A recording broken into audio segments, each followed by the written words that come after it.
কেমন আছেন সবাই? মাম্পির নতুন ভিডিওতে আপনাদের সকলকে অনেক স্বাগত জানাই।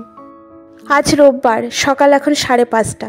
ঠিক এখন থেকেই আপনাদেরকে সাথে নিয়ে ব্লগটি শুরু করছি। আশা করছি আপনাদের ভালো লাগবে। আপনাদের সাথে তো আমি ডেলি প্রত্যেক দিনের সকাল থেকে বিকেল অবধি বেশিরভাগ রুটিন শেয়ার করি। তো আজকে ভাবলাম যে সকাল থেকে 11টা-12টার মধ্যে আমি কী কাজকর্ম করি আর কিভাবে গুছিয়ে সব কিছু ম্যানেজ করি সেটি আপনাদের সাথে শেয়ার করব। তো আমি ঘুম থেকে উঠে ফ্রেশ হয়েছি। ফ্রেশ হওয়াটা আর আপনাদের সাথে ক্যামেরাবন্দি করলাম না। তারপরে এই যে বিছানা গুছিয়ে নিলাম, নিজের বেডরুমের বিছানাটা গুছিয়ে নিয়েছি। আর এবার বাবুর ঘরে গুছোবো। তার আগে বাবুর এই যে স্কুলের ব্লেজারটা না, হাতা দুটো ভিজা ছিল, গতকাল কেচে দিয়েছিলাম। তো একটু ব্যালকনিতে দিয়ে যাই, রোদ্রু একদম ফুটে বেরিয়েছে। আর বাবু তক্ষণে ঘুম থেকে উঠলো। এখন ওই 5:45 মতো বাজে। বাবু বসে ব্রাশ করছে আর ওই ঠান্ডার কারণে পাপোশটার উপরে পা রেখে বিছানায় ব্রাশ করছে। আসলে আমাকে দেখেছে তো 2-3 দিন, সেই দেখে ও শুরু করে দিয়েছে। তো আমি আবার বললাম বেসিনের ওখানে গিয়ে ব্রাশ কর। তো এদিকে বাবুর এই খাটটাকে একটু ভালো করে মুছিয়ে নিই। ডার্ক কালার তো ধুলো পড়ে থাকে। তো চলুন পরিষ্কার করে মুছে তারপরে বিছানাটা গুছিয়ে তুলে নেব। পরশু দিন থেকে বাবুর ফাইনাল এক্সাম শুরু, তাই স্যাররা এখন ছুটি দিয়ে দিয়েছে। পড়া সব কমপ্লিট হয়ে গেছে। তো আজকে আর পড়া নেই। তো ওই জন্য একটু রিল্যাক্সে ঘুমোতে চাইলো। আমি আবার ডেকে দিলাম, একটু রিভিশন দেওয়া বাকি রয়েছে সমস্ত পড়াগুলো, ফাইনাল পরীক্ষা বলে কথা। আর জানেন তো আজকে রাত্রিবেলা একটা বিয়েবাড়ির নেমন্ত্রণও আছে।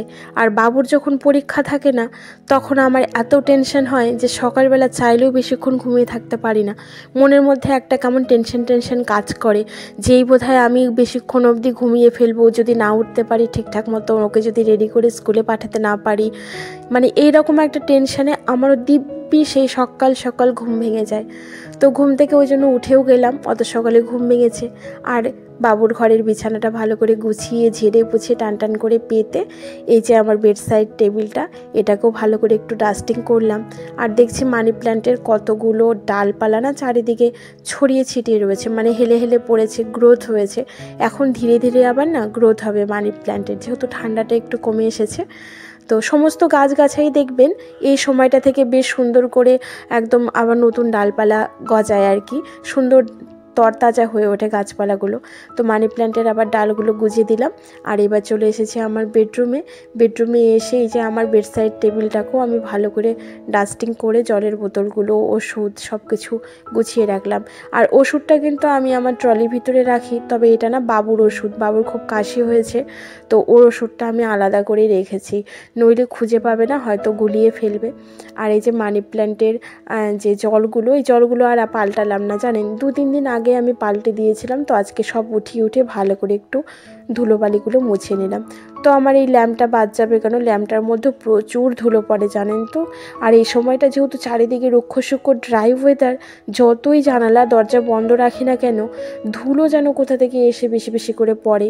রাস্তা দিয়ে একটা গাড়ি গেলে বাপরে বাপ কি ধুলো যে ওড়ে, সমস্ত ধুলো উড়ে একদম চলে আসবে কখন ঘরের ভেতরে আমরা বুঝতেও পারবো না। ধুলো তো আটকানোর সাধ্য আমাদের নেই। ব্যাস, ঘরগুলো মোটামুটি আমার ডাস্টিং ক্লিনিং হয়ে গেছে। আর এবার এই যে টপটা একটু মুছিয়ে দিলাম। আর এই গাছটি জানেন তো খুব যে বেশি গ্রো করছে তা না, ভাবছি একটু বাইরে নিয়ে গিয়ে রাখবো। আবার অনেক দিন হয়ে গেছে জানেন রোদ্রু দেইনি। গাছটাকে একটু স্নান করিয়ে দিই ভাবলাম, বেশ ধুলো পড়েছে। আর এই গাছটাকেও ভালো করে স্নান করিয়ে দিয়ে চলে এসেছি নিচের ঘরে। এবার চায়ের জলটা বসিয়ে দিয়েছিলাম। চায়ের জলটা বসিয়ে দিয়ে আমি ভাতের হাঁড়িটাকে মেজে ধুয়ে নিয়েছি আর জল ভর্তি করেও রাখলাম, রান্না করব। আর এদিকে চাও আমার হয়ে গেছে, চলুন এবার কাপে ঢেলে নিলাম। আর আমার হাজব্যান্ড বাজারে গিয়েছিল, বাজার থেকে একটু চিকেন আনতে গিয়েছিল জানেন। যতই বিয়েবাড়ি নেমন্তন্ন থাকুক না কেন, আমি যেহেতু মাংস খাই না, এর আগের দিনও একটা বিয়েবাড়ি ছিল, তো ওই সপ্তাহ আমি খাইনি। তো আমার খুব ইচ্ছে করছিল যে একটু মাংস খাই, ওই জন্য বললাম একটু চিকেন এনো। তো চিকেন আনতেই বাজারে গিয়েছিল, চিকেন নিয়ে চলেও এসেছে। আর এবার 3 কাপ চা বানিয়ে নিয়ে আমরা 3 জনে মিলে বসে চা খাওয়া দাওয়া করি। আর গতকাল রাত্রেবেলা আমি একটু লুচি করেছিলাম বাবুকে, সন্ধেবেলা করেছিলাম জানেন তো। বাবুর খুব খিদে পেয়েছিল, তাই লুচি করে দিয়েছিলাম, একটু লুচি আর মিষ্টি দিয়েছিলাম। তো ওখান থেকে আবার 2-3টে লুচি রয়ে গেছিলো, তো ওটা আবার চায়ের সাথে নিয়ে নিলাম। চলুন এদিকে ভাতের জলটাও গরম হয়ে গেছে, টক পকিয়ে ফুটে উঠেছিল। চালটা ধুয়ে এবার চালটা ছেড়ে দেই, চলুন। হয়েও গেল চাল ছেড়ে দেওয়া। আর এদিকে জানেন তো বাটিতে এটা কি বলেন তো, এটা হচ্ছে আজকে তেঁতুলের একটু সস বানাবো। ওই সিঙ্গারা বলুন আর একটু দই বড়া বলুন বা একটু ফুচকা বলুন, বাড়িতে কখনো কখনো হয়তো ফুচকা বানিয়ে খেলাম, তখন জানেন তো এই তেঁতুলের সসটা ভীষণ প্রয়োজন হয়। আর বাড়ির বানানো সস তো দারুণ টেস্টি হয়, প্রিজারভেটিভ ছাড়া, ভীষণ ভালোও লাগে খেতে। তো আমি যে চিকেন এনেছিল সেখান থেকে বেশ খানিকটা চিকেন আমি নিয়ে এই যে একটু পকোড়া করলাম। চিকেন তো রান্না করবই, পেঁয়াজ কাঁচা লঙ্কা সব কিছু কাটাই ছিল, সঙ্গে একটু বেশি করে একটু চালের গুঁড়ি, একটুখানি কর্নফ্লাওয়ার দিয়ে 6 পিস 7 পিসের মতো চিকেন পকোড়া করে এবার মা ছেলেতে মিলে বসে বসে খাই। আর আমার হাজব্যান্ড বিয়েবাড়ি চলে গেছে, তো আমি ফোন করলাম তুমি আসবে নাকি, বললো না না আমি এখন আর যাবো না, আমার যেতে যেতে অনেকটা দেরি হবে, তোমরা খেয়ে নাও, ঠান্ডা হয়ে যাবে। তো বাবু আমি দুজনে মিলে বসে খেলাম। তবে আমি জানেন তো দুখানা পেলাম, বাবু সব খেয়ে নিয়েছে, এত টেস্টি হয়েছিল। তেঁতুলের সসটা বানানো দেখে আমার হাজব্যান্ড আমাকে বলছে, বাবা তুমি তো আমার অনেক টাকা বাঁচিয়ে দিলে, তেঁতুলের চাটনির তো এমনিও অনেক দাম, এইভাবে বানালে বেশ ভালোই হয়, আমাকে আবার বলল।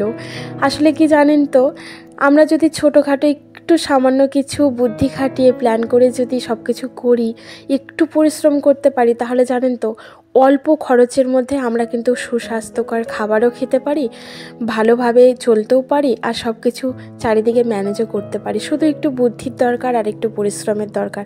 আর আমি জানেন তো সবসময় চেষ্টা করি আমার বেস্টটুকু আমি সংসারে দেব।